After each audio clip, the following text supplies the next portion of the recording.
Vice Chancellor of Shiv Nadar University. In addition, she has the charge of the head of the Faculty Development Center.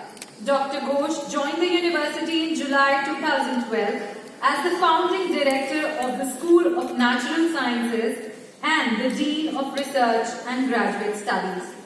She has played a key role in shaping the vision and mission of the school. Her pioneering work with Professor L. Mandal on two-photon interference has yielded new direction in quantum optics and quantum information in the creation and use of a source of entangled photon pairs and of single photons is at the forefront of research today. Ma'am, we are so enlightened to have you with us today. Thank you so much.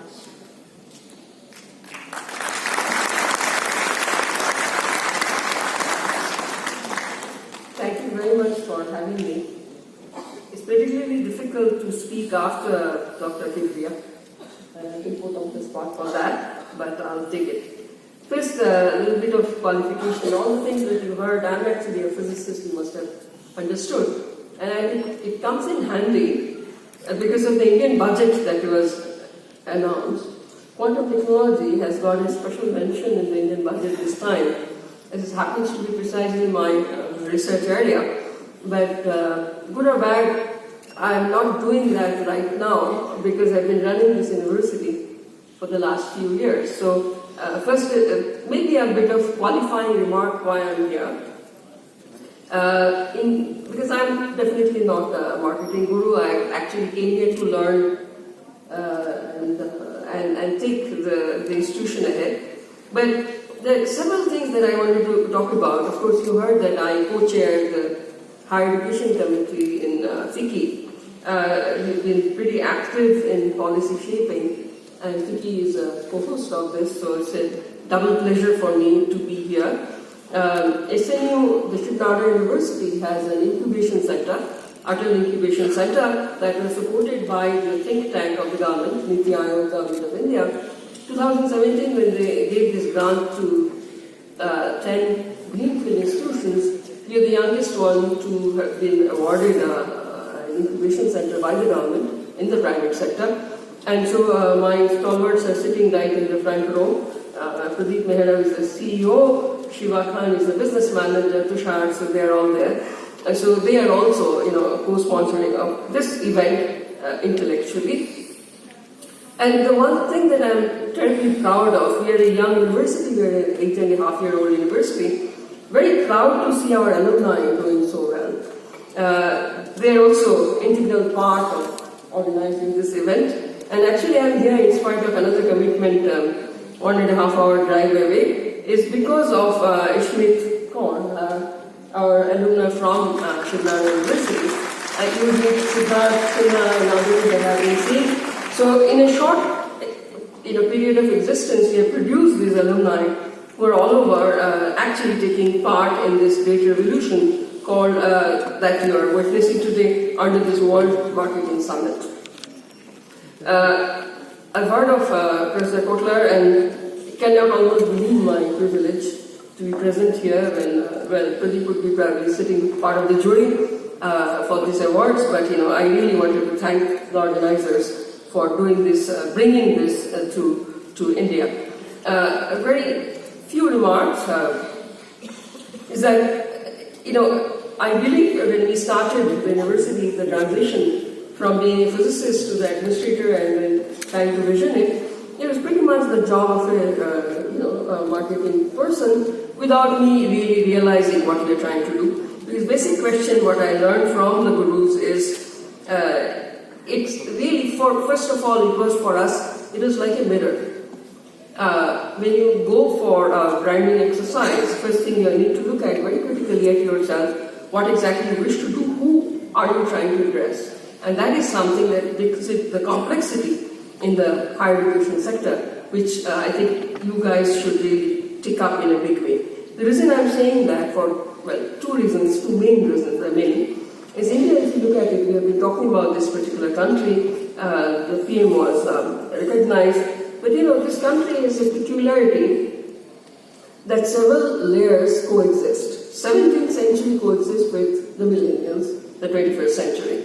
So you cannot really have a program that caters to just the millennials. When, particularly in the higher education sector, it will be a disaster for this country.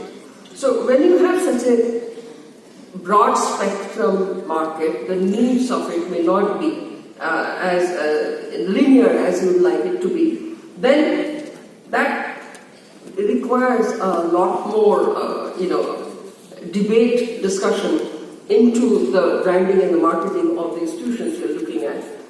In some way, bringing up a technological revolution is easy. Bringing societal changes is the most difficult stuff. And do remember that technological inventions work within social systems. You cannot have just bringing a smartphone to a poor family doesn't make it 21st century advancement. It actually, social transformation, which is the trickiest job that we need to do, particularly because, as I said, several centuries sort of coexist even today in India. So I think that the complexity of this market is mind-boggling, and along that, of course, marketing is all about not just what to produce, you need to target the market, and then, of course, the art of selling. The art of creating genuine customer value, as the experts will tell you, first figuring out what their need is, and that need, what I'm emphasizing on, is very, very complex and layered. So we cannot really have a linear trajectory to the marketing that we wish to talk about. So I will just end because we are running a little late, fashionably late. But I wanted to put two half points on the table that what was touched upon already, but basically I want to harp on that marketing is not just about a commodity. The commodity becomes a brand, as we're talking about, when you actually go through the process, but it's also about spreading awareness. And the entire social issues, that's the domain of India. So marketing is all about actually generating that awareness that is needed in this country. It's not a direct, invest and then a market output relationship. If you address social problems and spread awareness about the social issues, the return of that investment is not immediate, but it's much more large scale, and we need to probably get into that, not in a charitable mode, but with models that can be scaled up to tackle the problem of this particular country. And everybody's talking about the digital paradigm. Again, when you are talking about the digital, often it's the front end, the back end of it has all the physical systems in it. And we started with quantum computing, I'm just coming back to that. Front end of that would be digital. Many companies and well represented here are born digital. Some others are doing the front end digital, back end is still a mess. And I think this digital paradigm, of course, is affecting every part of businesses, and I think we should leverage that. But rather than coming down to this new technology and talking about even the marketing 5.0 as something that is to be scared of, there's a paranoia of how AI is taking over humans, and I keep talking about that this is the time where we should figure out what humans are actually good for, what distinguishes us from machines. Machines are based on algorithms. Do you think algorithms are going to take away jobs as creative as marketing, the way you will be talking about today? So, creativity is one sector where humans are still a little ahead of that, because we have two sides of the brain. The logical part of it could be mimicked by a machine because it's algorithmic. So an algorithm can take away one part of your brain's function, but the other part is actually very intuitive. That has not been coded yet. So I think if we could come up with policies that connect the left part of the brain with the right part, we'll keep an advantage with the machines that are going to take over. So this digital paradigm actually gives you a lot of power in a kind of media that you can actually afford to choose. But again, my plea is to remember that in this particular country, you're not just dealing with one layer, not just the millennials. It actually has several centuries embedded in that. While we take advantage of what is available, we should retain our control over it.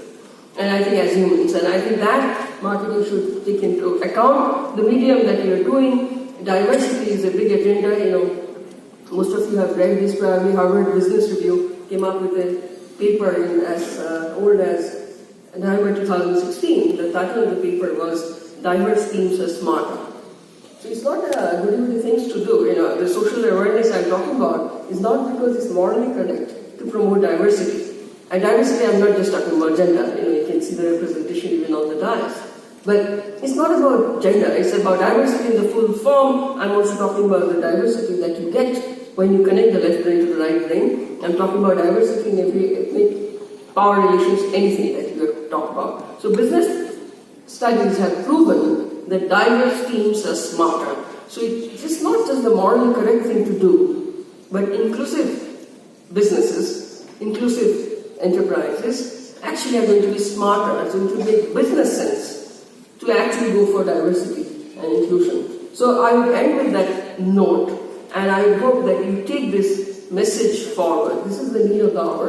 It's not something, a charitable part. It's not a moral issue that we should include people. It actually makes business sense to bring in diversity in everything that we do. So thank you very much for having me there. I wish this summit a great success. The success I don't know really as I speak today. How do you measure that success? But looking at the bright faces in here, I see the beginning of that, and I think the likes of Pradeep would come up with measures. I mean, how do you actually figure out that this has been a success story or not? So thank you very much for being with us this morning, and thank you very much, WMS, for having me with you this morning. Thank you.